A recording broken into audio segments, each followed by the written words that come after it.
Hey guys, how's it going? My name is Adam. Today I'm going to show you how to change your name on Facebook. So first of all, what you need to do, you need to go ahead and click on your avatar icon at the top right, and then you're going to go ahead to the settings and privacy, and then you're going to just go ahead to the settings, right?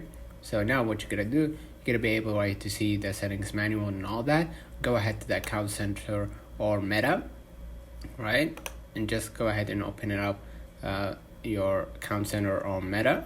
And you're gonna wait for a few moments, and you're gonna see this is your profiles and everything. If you wait right here to this profile, you're gonna be able right here to see name, username, profile picture, and all that.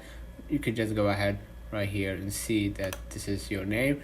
Go back and click right here name, and then basically you're gonna be able to change that name for your that's used for your two profiles, right? So basically that's it. Let me know in the comments if this video helped you. Don't forget to like and subscribe, and thank you for watching.